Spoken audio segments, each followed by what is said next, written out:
we are. Hey, everybody, it's Leslie Rohde with Marcus Brain Trust, and I'm joined today by my partner, co-founder, Dan Thies. And in just a moment, we'll have Michelle Chan Sangthong. It's really fun to watch me move my mouth to make that last name. But anyway, we'll have her back here in just a couple minutes. She had to go off camera for a moment. Oh, and there she is right now. Yeah, howdy. Howdy. And Corey Burke is advertising. He's interviewing bloggers right now. So hey, whatever. He's also interviewing bloggers who responded to an advertisement. There is that. Yes, and he's going to advertise again next week too. Jump through a number of hoops to prove that they can follow instructions. Yep. That's because that's what we need here at the Brain Trust is people who can follow instructions. So Dan has a prepared presentation for today on Adwords triangulation method. His very own invention from many years ago, but still going strong today. And this is part 2 of the presentation. I'm not sure the part 1 is actually live as you're watching this, but it will be as soon as we move it between channels. Little workaround thing we're still doing. And for people that wanted to see the edited version of that doesn't have as much of you in it, which sounds pretty awesome to me, but it's available at adwordshelp.today, and yes, that is a domain. Yeah. So Sandy, this is part 2. So last week we really just kind of did a fast overview, and it was really more of an update of what people who were already familiar with it would need to know to get up to speed with the changes that have taken place, given that it is now 2015. Actually, Michelle, no, that is not the correct domain that you typed in the chat. Darn it. It's adwordshelp.today. So, I'll try again. And, of course, we're just waiting for Google to send me a cease and desist on that, but... Oh, is that right? Yeah, I mean, sooner or later they'll get around to telling me, you can't use AdWords in a domain name. Which, yes, I can, but no, I really don't want to deal with you morons. But I think it'll be fine PR for us to get a cease and desist from Google and point out to all of our friends in search marketing that, yes, the good people at Google are still led by morons. Nice, Dan. Really good. Don't be evil, whatever. Approximately. What's evil anyway? Well, your mileage may vary, apparently. I thought it was a pretty simple thing when I first heard it. But live spelled backwards. When's the last time they updated the Panda data set? Yeah, 9-10 months. Just saying.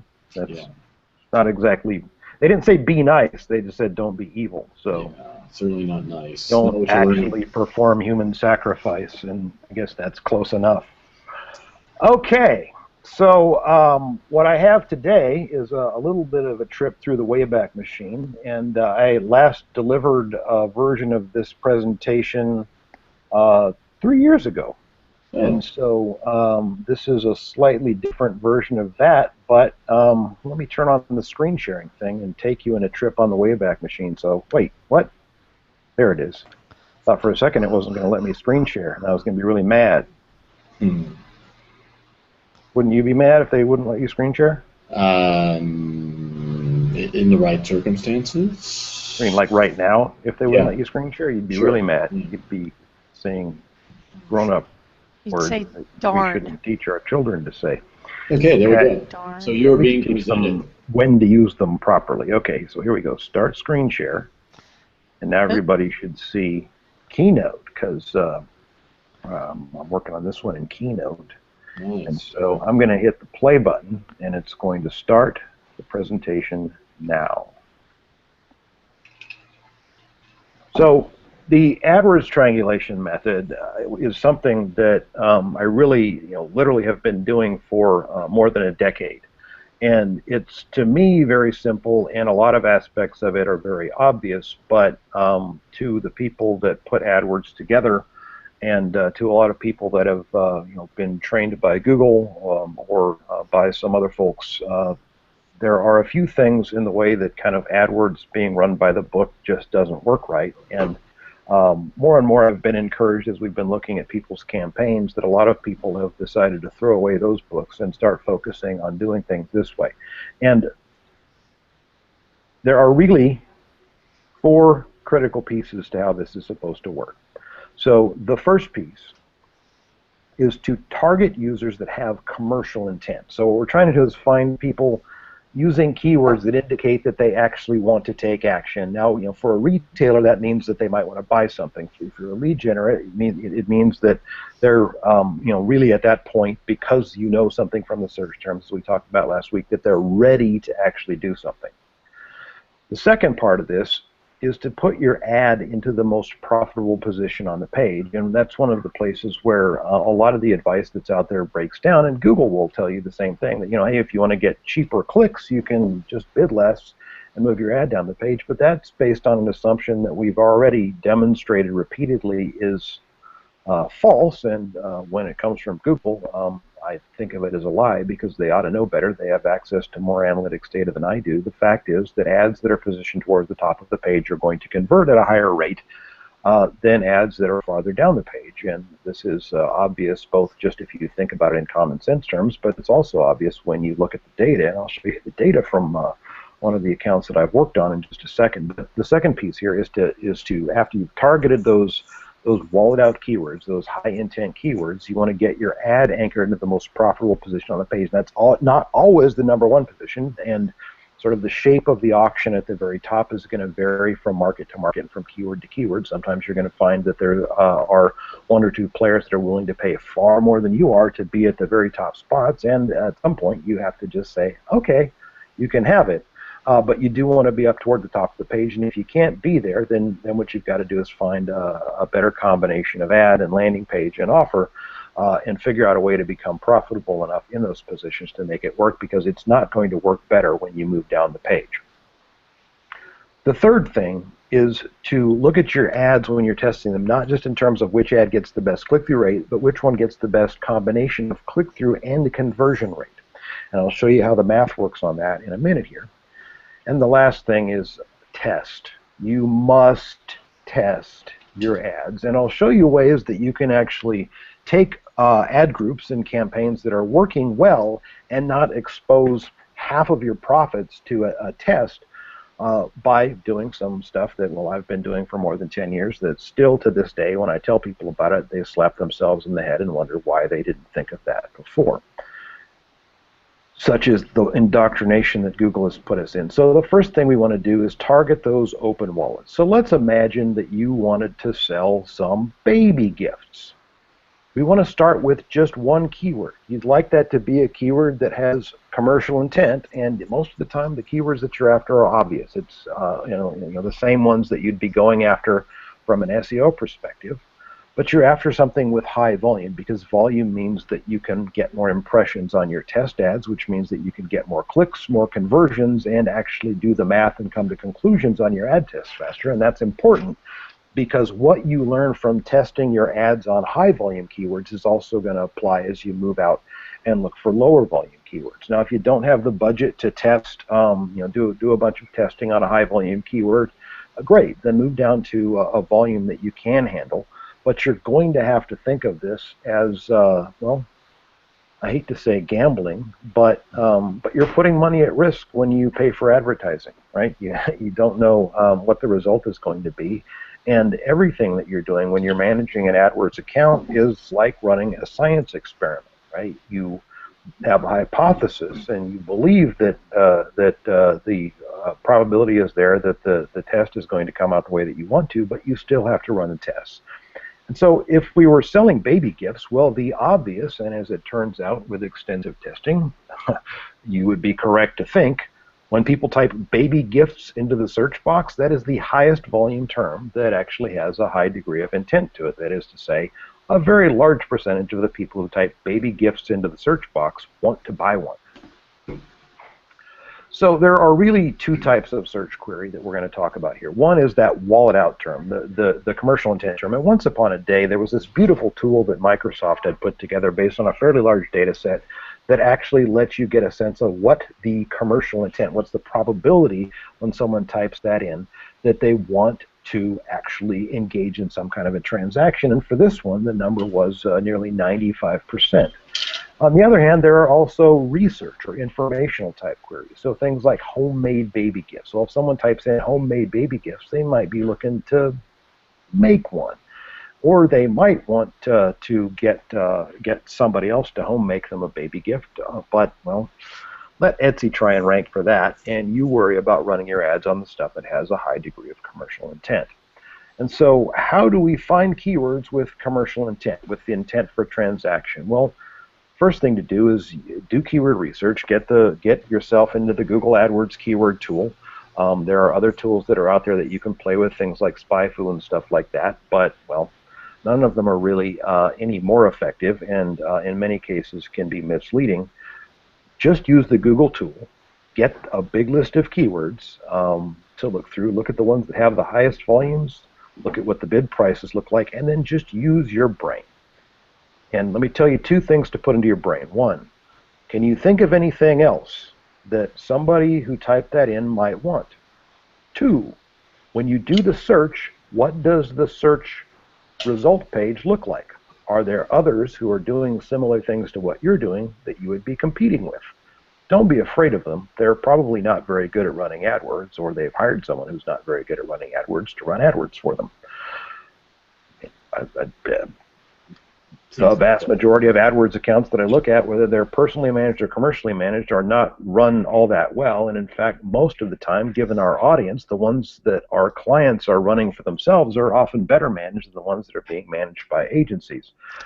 The third thing to put into your brain is understanding that if the keyword has a high degree of commercial intent and is converting for people, the bids are going to tend to look higher. That is to say, Google is going to say that you would have to pay more to get traffic for it. Now, what Google's going to tell you that you need to pay and what you're actually going to need to pay are not the same thing. Google is going to tend to overestimate that because they're going to base that on what the average click-through rate is of ads on that search result page. And by the way, one of the keys to winning in AdWords is being above average with the click-through rate on your ads most of the time. Now, there are times when a lower click-through rate than the highest click-through rate you can get is better, and we'll get to that when we talk about ads nearer to the end here. But those three factors,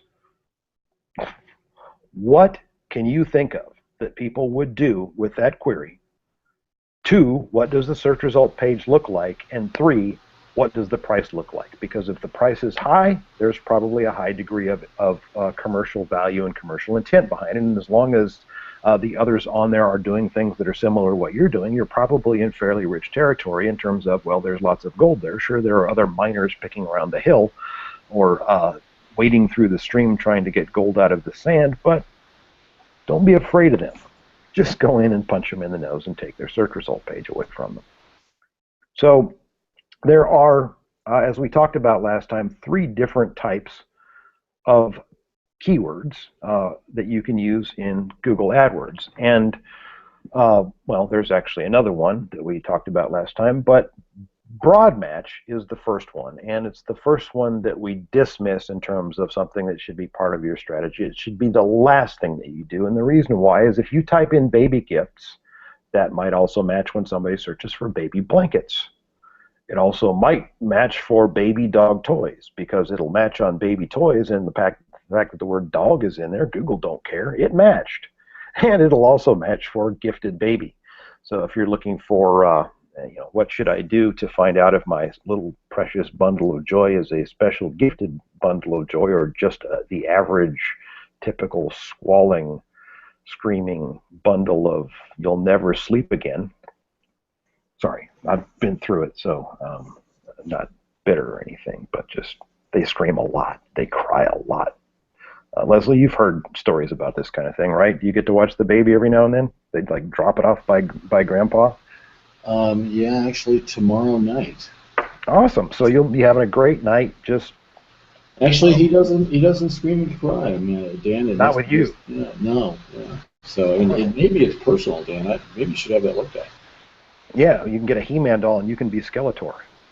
Oh. Anyway, So a phrase match, on the other hand, gets a little bit closer. That means that it has to have baby gifts in the query. So it might still be not quite there, right? It might be homemade baby gifts. Well, you're not selling homemade baby gifts. You might be selling handmade baby gifts, or how to get out of buying baby gifts, or there. And by the way, homemade, right? These are different variations that are going to get matched up in a broad match together. And so you really do have to understand before you start diving into broad match and phrase match and modified broad match how these things work, and understand the implication in terms of what search queries your ad could show up for that you don't want it to show up for, because you're going to want to start out by adding negative matches for those things so that you don't just splatter yourself all over the place. Now, a lot of the time, there simply aren't going to be a whole lot of ideas that you can find with the keyword tool for negative matches on a phrase match, and you're going to put it in there,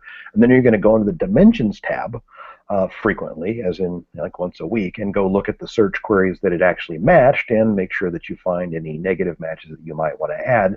But the easiest way to do it, and the best place to start, is just to use the exact match. Now, thanks to Google's non-evilness, close enough. Baby gifts as an exact match is also the same thing as baby gift, but in most cases that's not a big deal, and well, you can't really do anything about it, so you have to take the bathwater with the baby in that case, as it were, and start out with an exact match for baby gifts. So when you build your ad group in your campaign, that's what you're going to start out with. That's going to be the only keyword in there. Now there's a new one now. It's modified broad match, and as I like to call it, broad match like it should have worked all along, or broad match like a lot of people used to think that it worked. So if I use a plus sign in front of the word, so if I say plus girl plus baby plus gifts, now that could match for girl baby gift or girl baby gifts, but girl and baby and some form of gift, girl and baby, all have to be in there. They're not going to broad match baby to puppy or girl to boy or gifts to punishment, because for all we know they can and would do that if they thought there was money in it for them. That's what broad match is for, is to make sure that any search queries that they couldn't show ads on have some sucker's ad that they can stuff into that useless inventory, which might catch a click and send some of your hard-earned money to Google, which they didn't do anything to deserve or earn other than, well, letting you do it to yourself. So with modified broad match, it's great. All the three words have to appear in the search query, and if you saw the presentation last week, we showed you how you can actually use that to in some cases, make modified broad match your most profitable keywords within your ad campaigns, but start out with an exact match. So, this is good. This is very useful that we have modified broad match now, but it is not where you want to start unless the volume simply is not there with any exact matches. And so, use an exact match.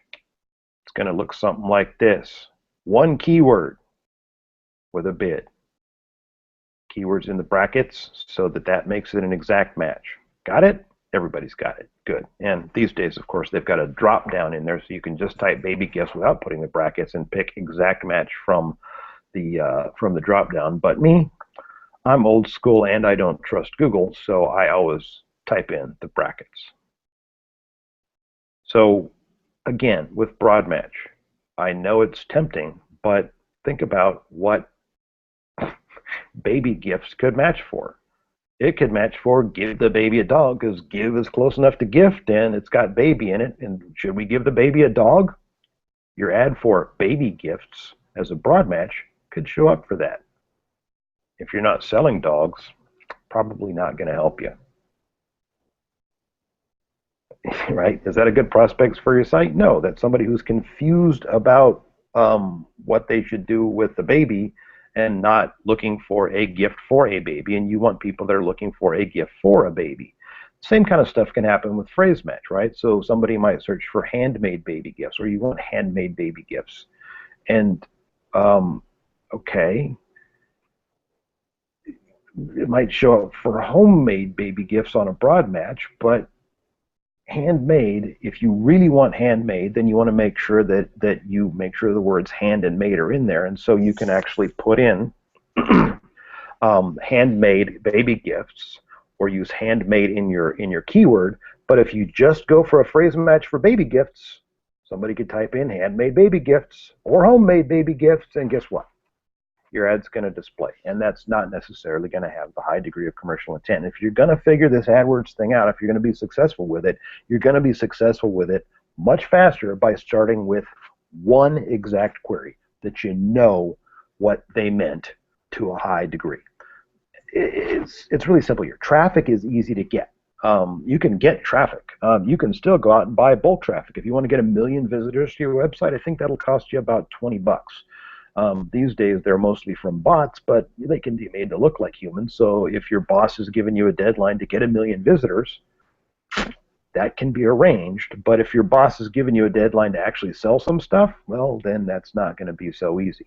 What we're after here is buying profits. And again, as we talked about last week, the limiting factor here is the number of times people are going to search with relevant search terms in your market. And so what you're trying to optimize for is the most profit that you can get per search action, which if you think about it, leads to you treating that search result page as actually the top end of your sales funnel. And that's exactly how you should think about it. So, if 80% of the people that come through are looking for something that you don't have, you're wasting your budget. So you want to target people with intent, and you want to make sure that what you're selling actually matches up with what they want. So, not a friend of ours, but a person that we regret having met, Leslie, went to China one time and saw a factory that made electric scooters. And being an excitable person, did a little bit of keyword research and found out there was lots of search action on electric scooters. And the competition didn't look that tough on SEO because back then, well, most people didn't know that you could just buy links. Don't do that these days, folks, but back in 2005 and 2006, it was game on for that kind of stuff. Not that it was necessary, and it was very expensive, but you could do it.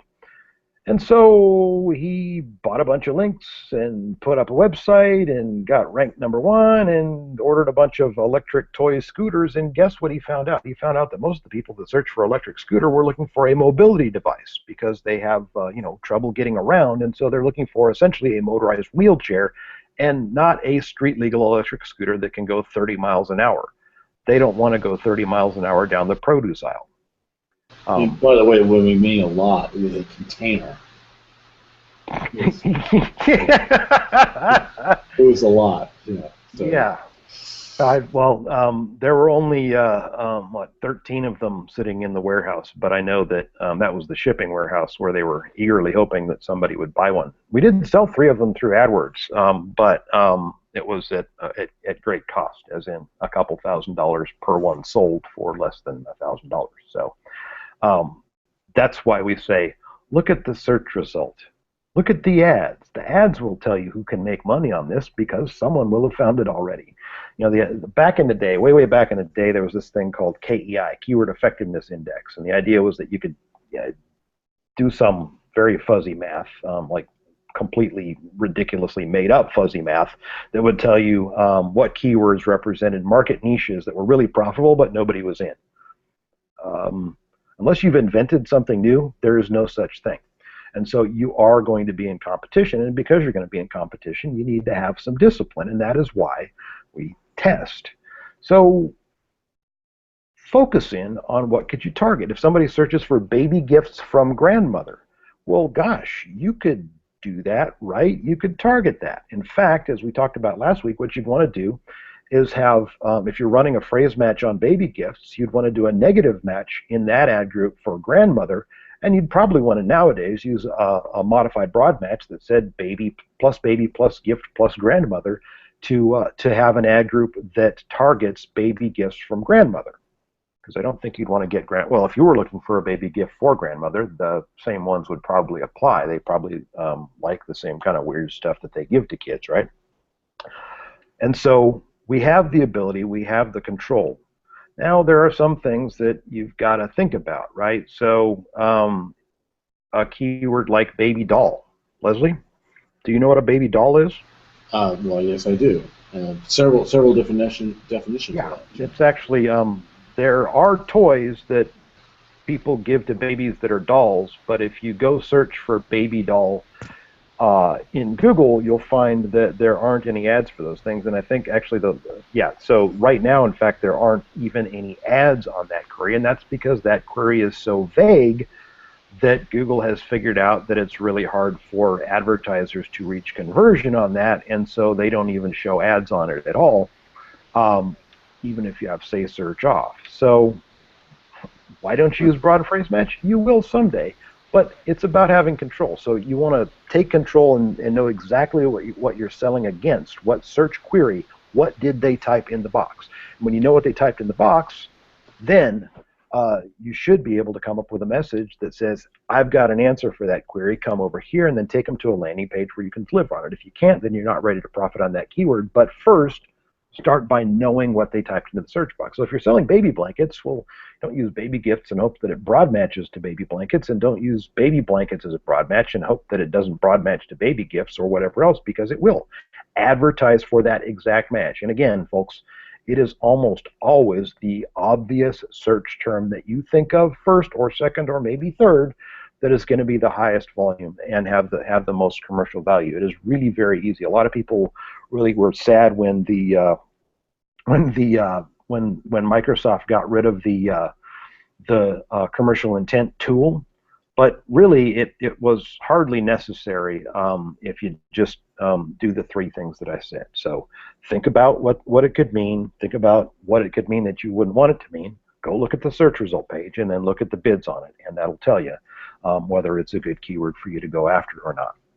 So, and of course, negative and embedded matches, which we actually in this case talked about last week instead of later this week. So the second step, bid for the best position. And that's one of those things that, the book says, well, hey, that sweet spot. I remember sitting through, I don't know how many freaking presentations, watching the same group of people at search marketing conferences talk about how you could get this great cheap traffic in the number 5 to 8 positions over on the right-hand rail on the search result page. Well, that's absolutely true. It is absolutely the sweet spot for low-cost traffic.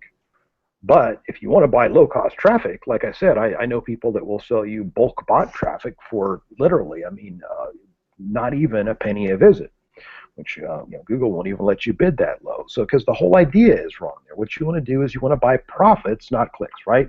We're not advertising for clicks. You can't take clicks to the bank. You take your profits to the bank. So, and really, this is one of the heat map diagrams from back when we had that expensive eyeball tracking machine that we were playing with, Leslie, that other place. And so when we look at where people's eyeballs focus, they did not focus on those sweet spots. I've got an orange box here around the sweet spot, and you can see there's almost no eyeball activity over there from people that were given the mission that said, you want to buy wedding favors, go to Google, search for wedding favors, and go find something you want to buy.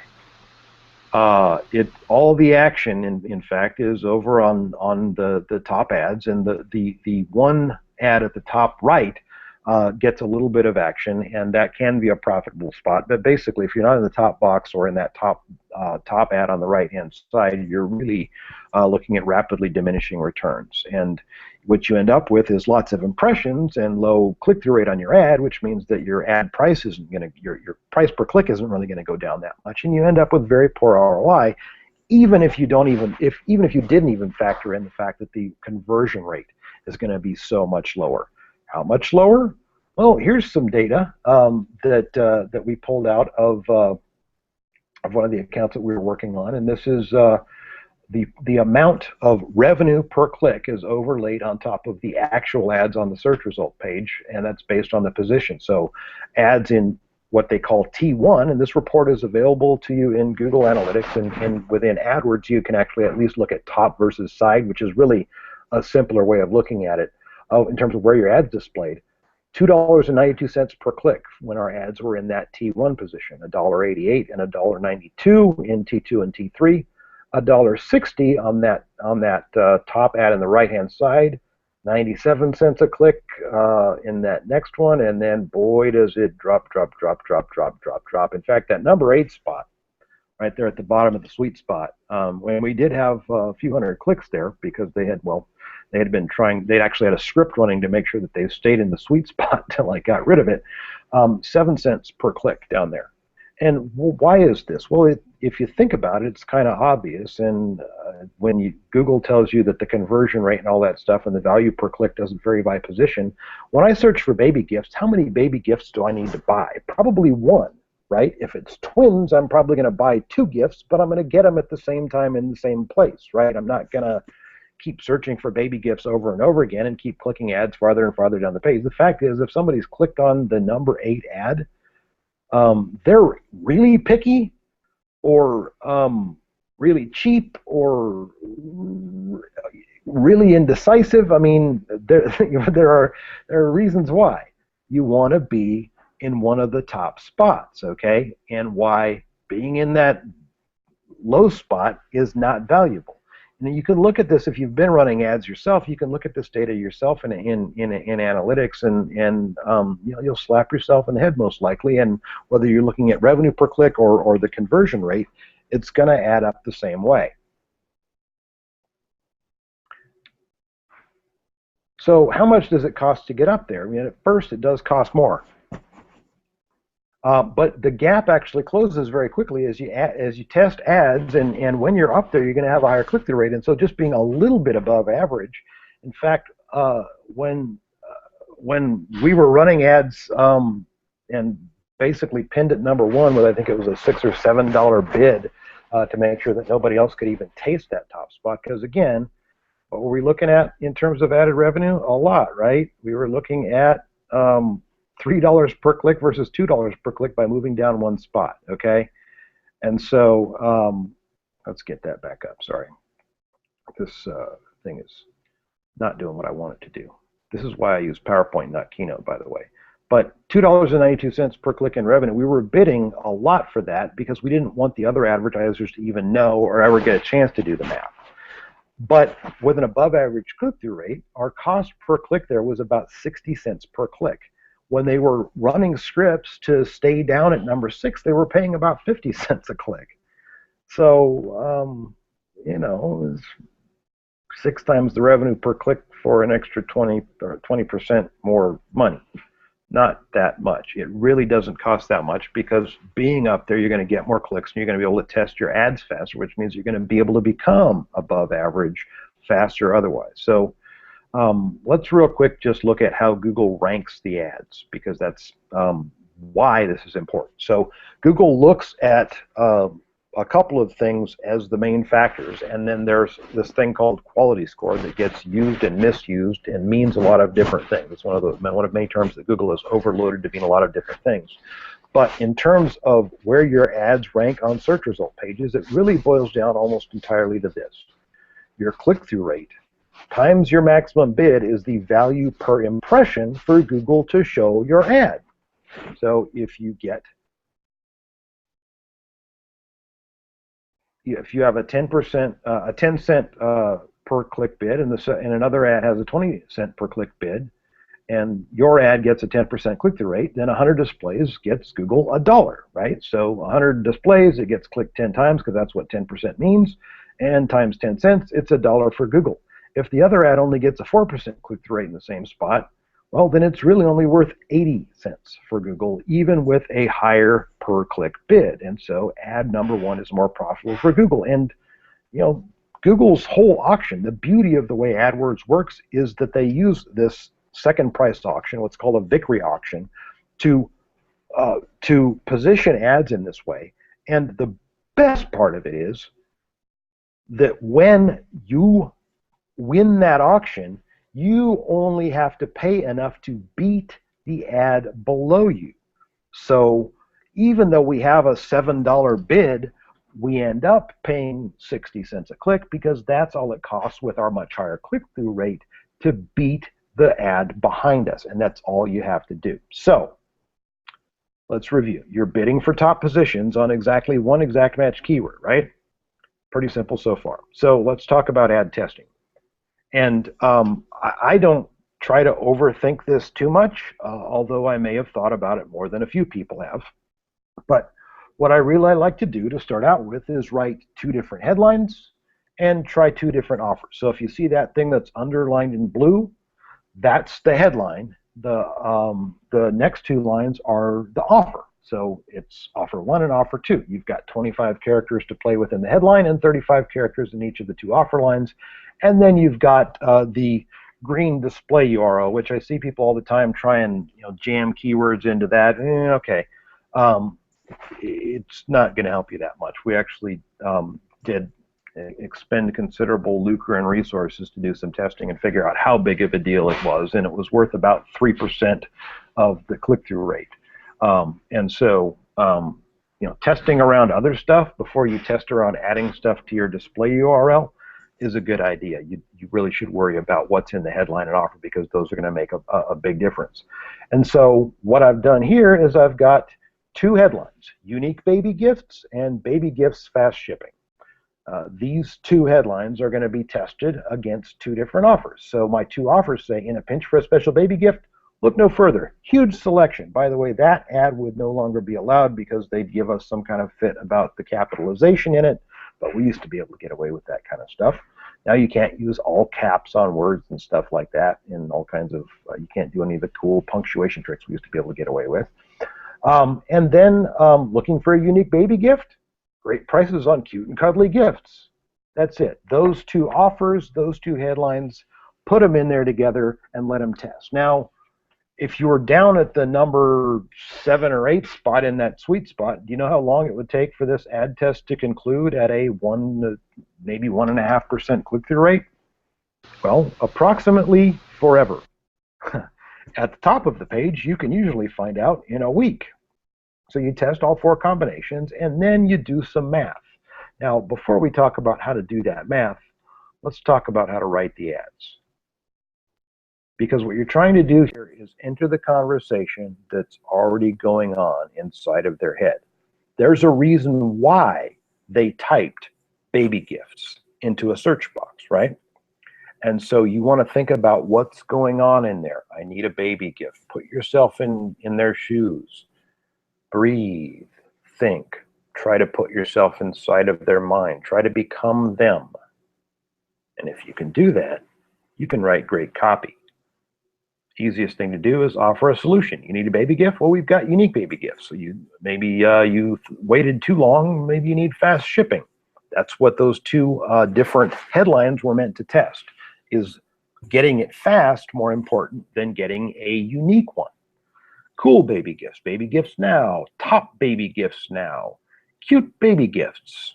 Or maybe you'd like to try asking a question. Do you need a baby gift?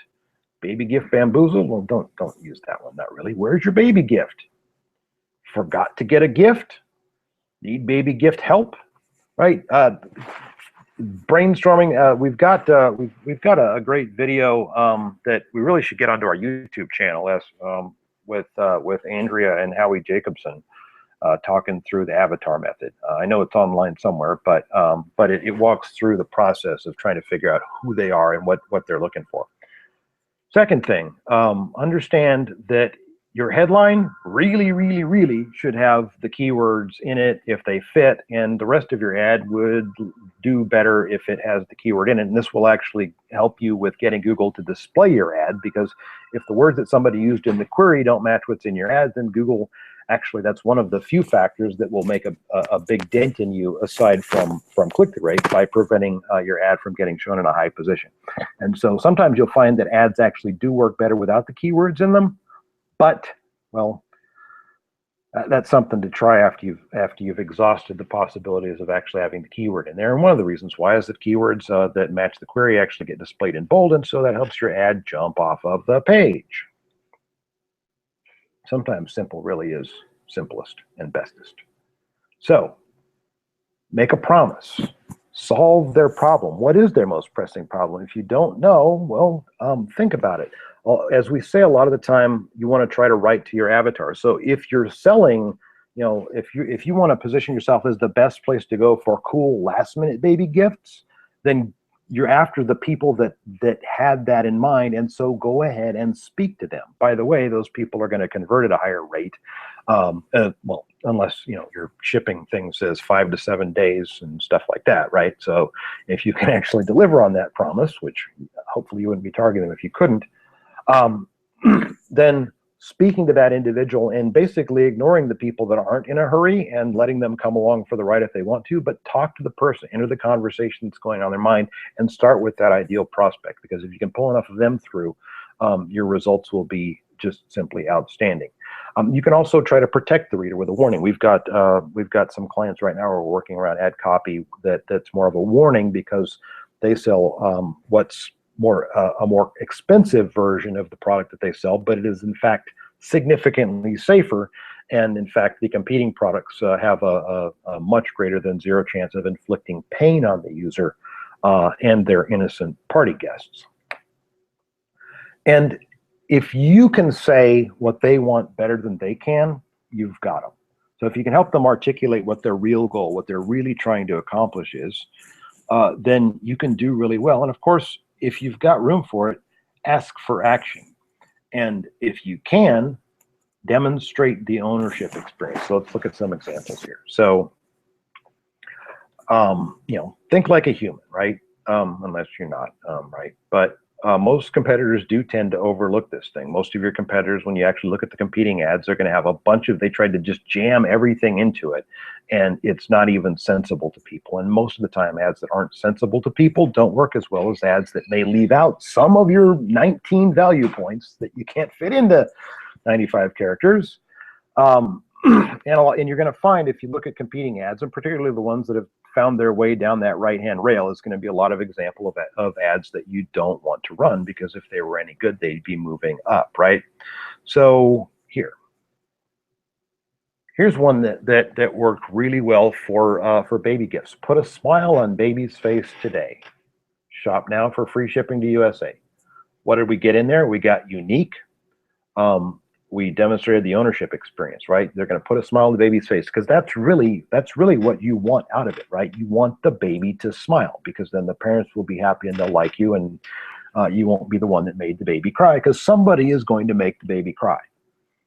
And shop now for free shipping to USA. That's just one of those things that that is kind of a check the box item for online shoppers. So we made a compelling promise. We solved their most immediate problem. And we're protecting them with a warning? Not so much. Do we help them articulate their real goal? Yes. Put a smile on the baby's face? Heck yes. That ad answers that. Did we ask for action? Yes. Shop now for free shipping to the USA.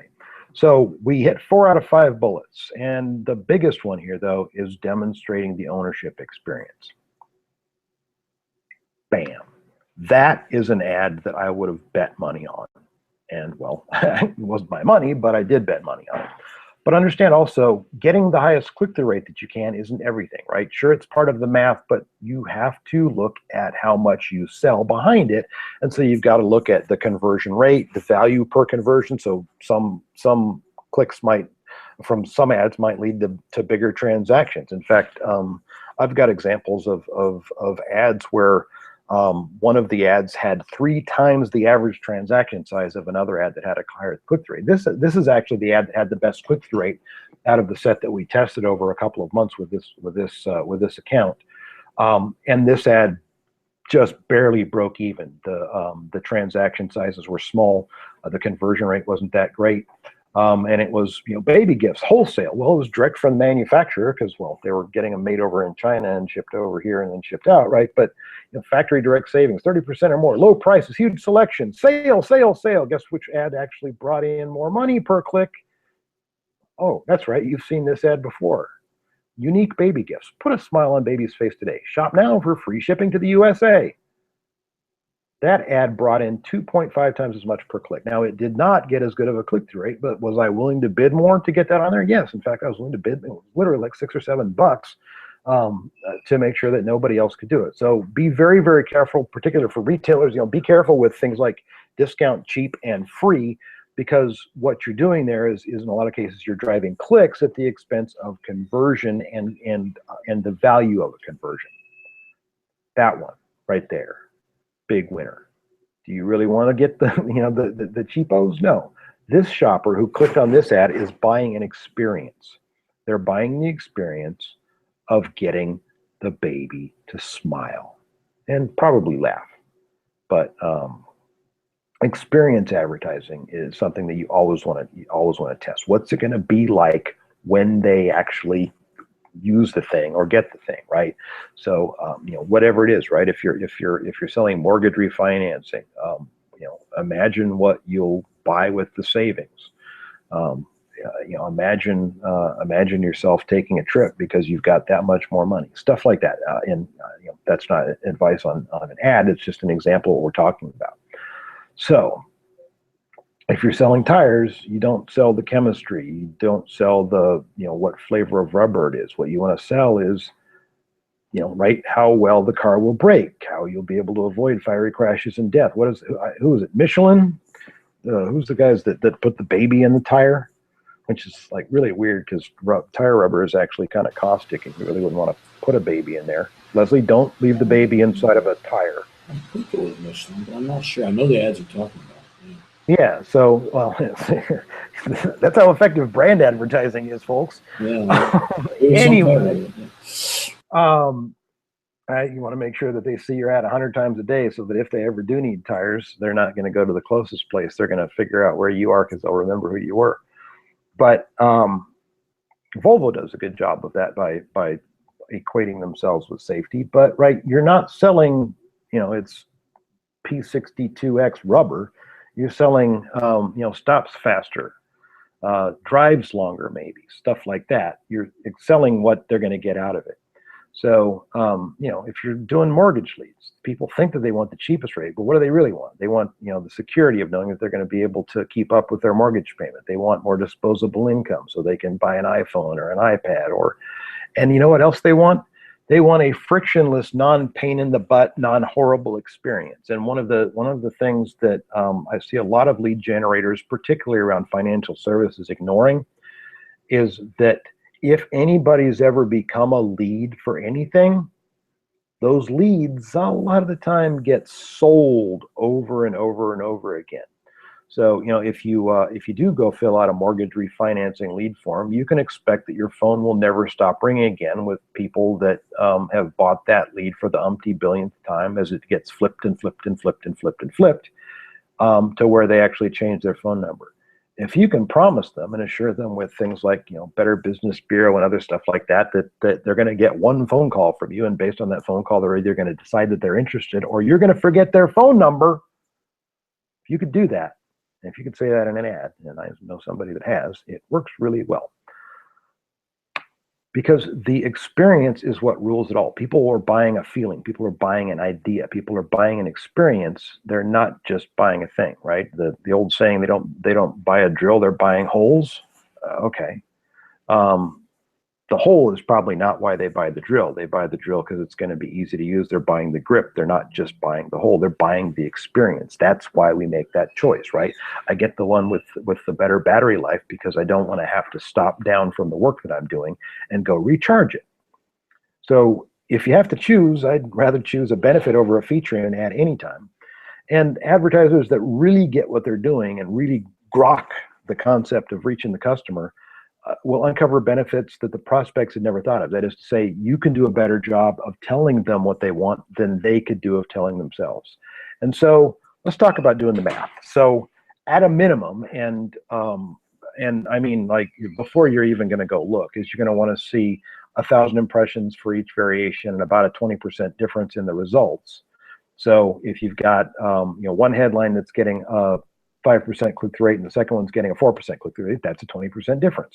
Headline one is the winner, but don't just stop there. You can actually use a tool called splittester.com, and it's a nice one where you can just punch in the numbers. You can punch in the number of clicks, you can punch in the click-through rate for each one, and it'll calculate your level of statistical confidence. The cool thing about this tool is that statistical significance really doesn't give a damn that those are clicks or click-through rates. It could be also, you could use the same thing for conversions and conversion rates to see how confident you are in the difference.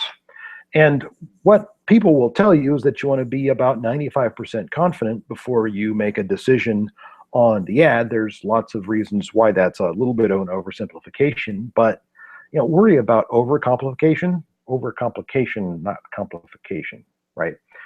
More down the road when you're making more money and you can afford to be all fancy and argue about whether statistical significance is the right way to look at it or if there's a better way to look at it, which, yeah, there is, but man, this is good enough. Here's the thing. You're going to be wrong 1 out of 20 times, right? But if you get it right 19 times and you get it wrong 1 time, and the 19 times that you got it right, your results are better. And the other time, you're going to, after a while, you're going to go, you know what? Our results aren't better. Let's go revisit that test. Under low volume conditions, we see people all the time successfully running their businesses while making decisions at 80 or even 80, 85% confidence. Below that, I really wouldn't, because below that, really, if you understand how the bell curve works, it is basically barely better than a coin flip. But got the track. If you don't have analytics up and running, if you're not measuring the transactions, do it. So what do you need to know? Well, you need to know the number of impressions, the number of clicks, right? The cost per click does not matter to you. What matters to you is how much it costs you to get the result. But there are other things too that you want to look at, because if you're trying to break a tie between 2 ads that are very similar, or if you're at 85% confidence, but you can go in and look and say, this ad that I like better based on that also gets me more time on site, more pages per visit, more, maybe if you're a retailer, you get more add to cart, even if you're, you can't yet tell the difference in the number of transactions. Guess what? They can't actually complete the transaction until they add something to the cart. And so add to cart is a meaningful, what we call a micro conversion on the way to selling stuff. That doesn't mean that they're necessarily going to buy more, but if a lot more people are adding to cart with one ad than the other, then you have your odds are better than 50-50 by a lot of betting on when you bet on the one that gets more cart ads done. And so let's talk about running the test. So your best performing ad we call the control. And so here's the thing, right? So you've got an ad that you've been running and it's making you money, and your new ads that you might want to introduce for a test might not be as profitable. And do you really want to put 50% of your profits at risk? Well, probably not. Your control has performance history though, and so you can't just throw a new ad in against it and expect the new ad to perform better, because your control is actually getting an advantage from the start. So the way to actually give your new ads a fair test is to keep your control running. It's working. Make copies of the control. So here we've got 4 copies of the control. So we've got our control ad running, we've got 3 copies, and then we've got 1 test ad. And we're going to try baby gifts wholesale, and I already know that one's going to fail, but good thing I ran extra copies of my control, because that means that failure is not going to cost me that much. So, and this is an example, right? You can make more copies, but if you use a control and then 3 copies of the control plus your test ad, that's 5 different ads. So 20% of the impressions are going to go to the test ad, and the other 80% of the impressions are going to go to copies of the control or the actual control itself, which should continue to perform well based on its performance history. And so only 20% of your impressions are going into your test ad. Ooh. Wait, I have to hang on the screen for a second longer. But now it's not going to. Okay, Keynote, thanks. Okay, so I get to do that all over again. PowerPoint next time. That's what I'm going to use. It's really about the animations. But yeah. Okay, so the thing is, right, if you get your test ad in there and all 3 copies of the control are performing better than it, well, if it bombs, you can kill it and start over, right? And that's the thing that our pal Andy Edmonds taught me way back in the day, is that when an ad test is going to fail, it's going to tend to fail fast.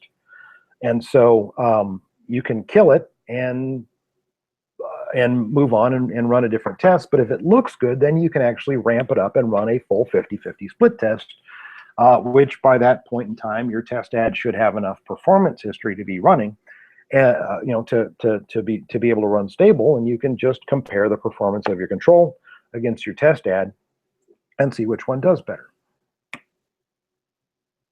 And so actually we are now farther into, I thought I'd eliminated these from this copy of the presentation, and so I'm not going to talk about them today. In fact, I'm going to cheat and dump out of the presentation here. and because we're actually going to be talking about that next week, or at least in part 3. But I wanted to come back to the keywords and just kind of give you a picture of what it looks like when you're starting to map out the keywords. And so your exact match is going to, for baby gifts, is really only going to show up when people type in baby gift or baby gifts. A phrase match for baby gifts is going to show up for personalized baby gifts, unique baby gifts, shop for baby gifts, buy baby gifts. And if you saw the presentation last week, or you can catch it on YouTube once we get it up there, or you can go to adwordshelp.today until Google tells me to cease and desist, and watch the presentation from last week where I explain how to use modified broad match to make sure that you're bidding more when people use money words like buy and shop. And then a broad match on baby gifts could literally show up for anything. It could show up for birthday present, baby doll, gift ideas for twin babies. What kind of gifts do babies like? Baby boy gifts, baby girl gifts. Should I give the baby a dog? Okay.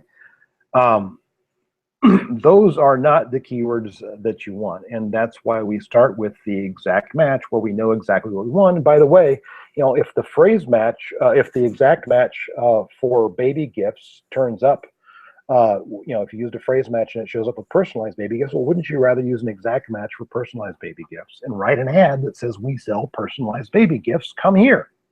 Of course you would, because it's going to perform better because it gets you closer to what the person actually wants. And so that's really all I've got for this week.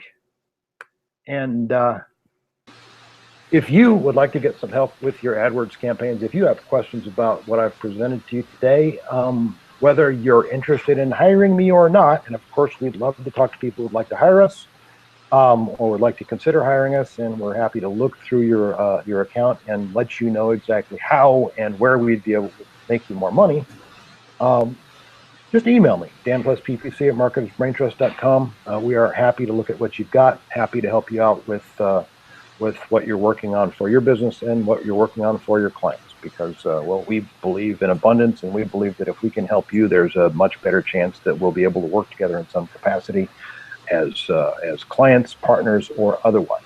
So feel free to email me if you've got questions. Leslie, do we have questions, or did your chat box go away? No, it's still here. Don, yes, you can pause the replay because the replay is on YouTube, so it's not live like we are right now. So yes, you can't pause us live. I've often wanted to pause us live, but no.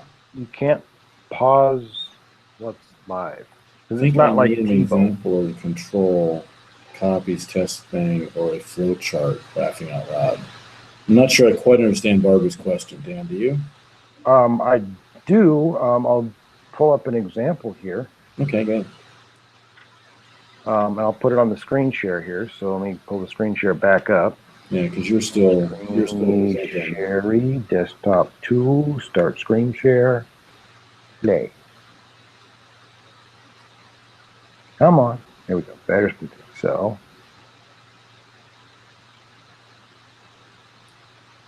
that's it right there. So what I've got there, I've got 4 copies of the same ad and 1 test ad. Those would be the ads that I would be running in that ad group. It's really that simple. It's in AdWords, you can just take an ad, check the box next to it, go into the edit menu and select copy, and you can paste. In fact, you can copy and paste entire campaigns. You can copy and paste an ad group from one campaign to another. You can copy and paste pretty much any element in AdWords. And so it's very easy to copy and paste an ad. You just you can just paste it 3 times and you've got 3 copies. And then you can put your test ad in, and now you're running a split test that's only giving 20% of your traffic to the variation rather than 50%. Right. And so it just reduces the amount you have at risk when you're running split tests, which early on you probably won't care about that, but in the long run, when you've got a control that especially I've gone months without being able to beat my control ad. You really don't want to bet 50% of your traffic on it unless you really, really are desperate to get a better result, and you're going to put more at risk to do so. Right, and so the key here, Barbara, that answer your question, that that Google is not looking at those ads and saying, "Oh, well, those are the same." No, it's just cycling among them. So if you have Yes. 5 ads, each Yeah, one. so you want to set your time. settings on your campaign should be set to rotate indefinitely on your ad rotation settings, so that each one of them would get approximately 20% of the impressions. Otherwise, if you set it to automatically favor the ad that's going to get the most clicks, your control's going to get all the impressions, and the other ones will barely get a sniff. Yeah. But we'll get into that aspect of campaign settings next time. But right now, this is a way that you can run tests where you don't have as much to lose if the test fails. It will take longer to run the test that way, and so you do want to make a decision. Give it a week and then make a decision of, am I going to kill the copies of the control and let it go head to head with my test ad, or am I going to kill the test ad? Right. A couple other questions here. Let's get to Bob's question in just a minute, and I'll go look up our YouTube channel for Mari. So there was one here back here. So Jan asked, "Is keyword dynamic insertion dead?" Dynamic keyword insertion is not dead, but of course, if you're using an exact match because you know exactly what they typed into the search box, you really don't need to use dynamic keyword insertion because you already know exactly what they typed into the search box. Right. If you're playing around with broad match, yeah, that's something that might matter, but this is one of those reasons why test for you analyze your test not based just on what's the click-through rate, but what actually got you more conversions. Because I've seen lots of cases where somebody's running a broad match with dynamic keyword insertion and their conversion rate sucks. And when I put in the thing that we actually want, that we actually offer, and kill the dynamic keyword insertion, we don't get the same click-through rate because we're not lying to most of the searchers who are searching for something else anymore. And we're taking to a landing page that actually matches what the ad says.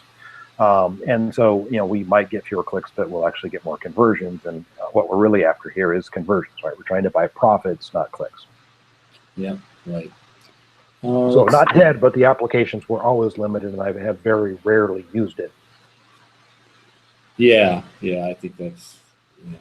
So let's see. Bob asks, all right, now this is an interesting question. So how can you use keywords in the SEO view in Google Analytics to help with keyword selection in your AdWords campaign? Right, so if you've been successful with SEO, maybe you've been doing some content marketing, stuff like that, there's data in there, not great data, not much, not anything more than they want you to have from Google anyway. But the data that's there can be very informative if you're looking at things like how many pages, time on site, stuff like that. Even if you can't see conversions, it can absolutely help you figure out what keywords you want to look at. But again, you want to actually look at them with the AdWords tool and figure out what does it actually look like commercial intent when you look at the search result page? Does it sound like commercial intent when you think about it? And does the prices relative to the other keywords that are in the the list that the keyword tool will come up with actually make it seem like that's something that other people were willing to pay for? Yeah, my comment on that for Bob is that we get so little SEO data in analytics. It seems like you'd almost be better off going the other direction. Whatever's working in AdWords, make sure you're also showing up organically. They at least now, actually show advertisers, what they're buying. There must be some reason they do that. Yeah. Let's see. Jan asked your thoughts on using AdWord column conversion value over cost, or an ROI, for picking winners. Sort of. It's right. So here's the thing. So that's a factor, right? Because if the ROI isn't good enough for you, that sucks, right? But what you're really trying to do is, at that point, you should know what your margins are, and what you're really trying to get at is what's the profit per search impression. that I can get. So it's helpful, and as in terms of as a number to try and manage to, ROAS, revenue, ROI, conversion value over cost, they're all the same thing, just different ways of stating the exact same number. Sometimes a percentage, sometimes not. But yeah, conversion value over cost for retailers is a number that we use all the time. In fact, for lead generators, if we can actually get a lead value back, so we have some lead generators we work with where the leads are actually scored, and so the conversion value is sent back to AdWords. We use conversion value over cost because we want that to be 1.0, right? We'd like to pay the exact value of the lead or less, and so we'd like to keep that above 1.0. And so we can even kind of cheat and use that when we can assign a lead value, which is I mean, there's work to get it done, but the value of implementing it vastly dwarfs the effort that goes into scoring your leads in more or less real time. You don't have to score it perfectly. You just like this one is probably 20% better than that one. So anyway, but yeah, that's definitely a part of it, right? I mean, so but ultimately that's kind of part of the calculation. What we're really trying to get at is how much money did I make from this ad, right? This ad dropped $800 in my pocket, for the same number of searches, and that ad dropped $400 in my pocket for the same number of searches. So it's almost the same thing. But yeah, because you could actually drive up the conversion. I mean, the ratio could go up, but well, I could actually end up with, in some perverse circumstances, better ROI, but not as much volume, and then it's a decision about which one do I want more. Well, yeah, that's what I was going to say. Depending on what your gross profit margin is, you could actually have a conversion value that was high, but your cost exceeded your margin, right? So you have to be careful there about what you mean by conversion value. If you state that in terms of net profit, then yes. But if you're talking about it as like retail sale price, well, that's different. So you got to be careful what you use for conversion value. Yeah. So you got to understand what the math is and how that ROI number relates to the business. But yeah, John, that's exactly what we did. Let's see. Sean asked, I mean, it's just like this: how high is high? What is the most you've paid per click for getting to the top? Well, I've never done mesothelioma, but we've done financial services stuff where the bids were around $45-50 a click. I mean, we were only paying once we got things ramped up, $12, $13, $14, $15. I've paid between $20 and $30 a click a few times in a few different things, but that was not kind of across the full thing. But so I've never actually worked for asbestos lawyers or the legendary $99.99 clicks or whatever come from, but that's the closest I've gotten. In financial services, some of the stuff is, and it's not the only market, but that's the one where kind of I just I get a little pit in my stomach when I'm bidding $50 a click, and I know I'm going to be buying a lot of clicks, but it's all relative to the big math of the business. Exactly. I think we've covered all the questions. Apparently, some people were having, various bandwidth problems and that kind of thing. And it looks fine on our side, other than the fact that Dan is, of course, black and white. But mostly white. Yeah, mostly. This is what I could suggest about that. So bear in mind that Google has a complex, technology infrastructure. So depending upon, just in the same way that you go to a different data center when you search just about where you are and hit refresh and you can end up with a different one. I mean, YouTube is organized very similarly for the same reason.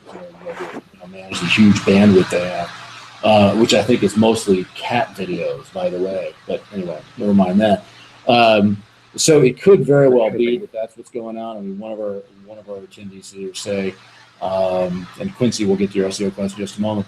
He said he had measured his bandwidth at 29 megs. So okay, yeah, but it could be whatever's going on with the YouTube server. What I can say is this: even if you can't get through to us or can't really see the presentation live, bear in mind that once it's on YouTube, worst case scenario is that you get the Firefox browser plugin that adds a download button to YouTube, and you can download it and watch it locally. So there's always a way to get this. And whenever we go live, we're all watching it to make sure that everything it's actually coming through. So if it's not working for you live, I apologize for that. Obviously, we can't do anything about that. I mean, I could call Sergey, but he hasn't answered my last several text messages. So I just don't know what's going on. Well, you should have been calling Larry. He's the boss. Oh, I shouldn't have called Larry. God, bless him. I Ugh, had to block that guy because he calls me so much. yeah, I know. He's kind of needy. Okay, let's get to Quincy's. Quincy's actually asking an SEO question, so that's cool. Well, that's good. Yeah, a client of mine has, and so apparently Quincy does not believe what I was just told by a prospect the other day was that SEO is dead. Really, not so much. A client of mine has many local branches. Oh boy, here we go. The franchise websites have almost the same content as the main corporate website. Okay, there's 2 strikes. Do you have best practice on how to avoid duplicate content issues and how to rank well with the franchisees? I guess you're talking about how to allow the franchisees to rank well. Wow. Okay. Well, so the franchisees, basically, none of that is under their control. So they're screwed, right? You've got to solve it at the level where the problem can actually be solved, I think. No, generally not. At least the ones that I've talked to of late. The franchisee. I don't know what Quincy's situation is. Granted, but usually, these days, and again, I've talked to several of these lately. In fact, I mean, technically, we have a client that's exactly. If you're the franchisee, build your own damn website. You can do that, although they stop you. Yeah, you should. Well, yeah. Usually, I haven't seen one of those. It could be that they will. I mean, you may have some special. Actually, I have seen one of those. I mean, that's very typical in MLM, rather than franchising, because in franchising, your paperwork says specifically what you can and cannot do with the advertising marks, and so it's likely that you can build your own site as a franchisee, and almost certainly the case that you cannot if you are an MLM. Just the licensing is very different. So for franchisees. Yes, you could build your own website. Certainly, you want to build your own blog, even if you then point that to a standard, website that is hosted by the franchisor, and that can be made to work. You don't have to have all this in one conglomerate. Right? Generally speaking, the ones that I've talked to of late, and of late being last year, is that the franchisees do have some amount of control over the site that's given to them by the franchisor. And the site being kind of an internal microsite within the mothership, right? Generally speaking, though, there are technological constraints in there about the way the CMS works, and you really can't run a real blog. Certainly not one that would abide by our best practices that we teach and do for clients. Quincy says, in my case, I have a little bit of control in the content, but they almost never bother to keep their website updated. Well, if you don't need their website, offer to bother for them. You probably already did, right? Yeah, right. I mean, the thing is, I mean, the kind of the canonical problem here is you've got a corporate website that has a bunch of boilerplate pages, and the only thing that changes is the address, right? And the fact is that page on the corporate site should rank just fine. If assuming you've done your job for on local and it shows up in the local pack somewhere way down, like scroll down the search result page when somebody searches for that company name and the location. The problem is, right, if you've got a pizza shop, a franchise pizza shop, and somebody searches for pizza in Poughkeepsie, and you've got this boilerplate corporate thing, and right, the main parent website ain't gonna rank for that, because it adds no local value whatsoever. And so, yeah. So again, I mean, you can either, if you don't need the franchisor's site at all, I mean, if you're actually selling through it as opposed to not, right, then you obviously have to have it. But if you don't need it, yeah, I would say build your own site. And you see lots of that within the. I'm not sure he's still a client. We had him for quite a while as a client, but it's a carpet cleaning franchise, and that's one where he built his own website. He has rights to use the marks, for marketing and advertising purposes, but he's on his own about how he actually does that marketing as long as he abides by the rules. And so, yeah, definitely building your own site is definitely the most powerful way, as long as you're allowed within the restrictions. In terms of duplicate content, there should never be a problem about that. It should never happen, and it's not really a penalty. So don't really think about it as a duplicate content penalty, per se. It's just that if you have 2 different pages that are trying to rank for exactly the same thing, only one of them is going to win. The others are going to get filtered out. Now, if you've been online long enough that you remember the Linux how-tos, right? So how to configure audio drivers on Linux, for example. Well, back in the day, back when web servers were so pathetic that sometimes they'd be offline, like sometimes being half the time. Then they had this notion of a mirror site, and so somebody would host the Linux how-tos, and somebody else would create a mirror site that had all the Linux how-tos. So then, if you typed into Google, how to configure your audio device on Linux, you could get, in some cases, you would get the entire front page of Google, all 10 listings, would be exactly the same content, just different domains, mirror sites. And then Google finally figured out that, that's not actually very useful for human beings. And so all of them on the search result. Yeah, and so what they did is they did this resorting. And so they did the standard sort order, and you go through a resort phase that basically removes the duplicates. Now, they still do this, and you've seen some updates about, what was the one about domain, what they call it, Dan, about how many times a domain can show up in that resort and name for it. This happened probably Psychotic pigeon. I don't know. I can't remember what, but it was specifically. Angry orca. No, it wasn't about the name of it. It was about the name of the process that's used. And so there are good reasons why the same domain should show up multiple times in the results. If I type in Home Depot, I'm interested in Home Depot. Don't show me other things that might mean by. It's an implicit site search almost. Almost, right? And so there are, and then there's variations downward from there. And so there are some cases where they will allow multiple occurrences of the domain within the top 10. But generally speaking, they don't. And so if you have 5 different domains that have exactly the same article on it, you're going to get one to show up. It's not that the other 4 have been penalized. It's just that they do not have enough authority to beat the chosen one. Okay? Not a penalty. It's just a waste of ammunition. Okay? But that does affect you as a franchisee. If what you're going to do is you're going to build your website and then you just use the same articles that all the other franchisees are using, well, good luck with that. The only possible differentiation you could have would be on placement.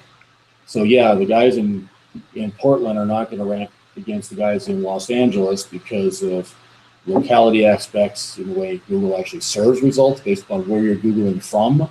Okay. When I Google for something in Atlanta, Georgia, and then I'm on travel to San Diego and I Google for it there, guess what? I get different results, as I should. Okay, so you're going to have that prospect, and so if it's a geographically oriented franchise, bear in mind that you may not actually be ranking against the other franchisees. Not really. Do you want to have unique content? Yes. Do you want to have it focused on your current locale and your own specials and your own variation of the USP that the franchisor has created? Yes. All of the above. Okay? Yeah. So that's kind of a long answer to a short but complicated question. Yeah. And that's the last question we have. Ended on SEO. So Dan, anything else to add? Oh, let's see. So next week, I'm taking it. Dan, you're doing part 3. Is that right? I would like to do part 3, and we'll talk about campaign structure and all the little gotchas in the setup of campaigns and stuff like that. That's really more or less the same as it was back then, but things have moved around and there are some additional complicating options. And I also want to talk about the conversion optimizer stuff, which back in the day, back then, Conversion Optimizer was available, but it wasn't nearly as robust an option as it is now. So we'll talk about flexible bid strategies and some other stuff like that might actually come into play sometimes, where it sometimes is actually better under low volume conditions, mostly to let Google take control and optimize for conversion for you rather than trying to do it yourself, just because it lets you access more keywords that you would have otherwise not been able to manage yourself. Cool. Awesome. All right. Well, everybody, thanks a lot for hanging in there. Thanks for your great questions. And we'll be back next week, same time, same bat channel, at 3 p.m. Eastern Time on Tuesday, with part 3 of Dan's AdWords triangulation method, AT. Part 3 of Infinity. Yeah, right there. Part 3 of Infinity. Maybe not Infinity. Maybe not. It'll be 4, and I don't know if we'll do the 4th the week after because we might want to take a break from it. let somebody else talk for a while about something. I don't know. I don't know. Yeah, maybe. Thanks, SEO. everybody. Thanks, everybody. Bye-bye.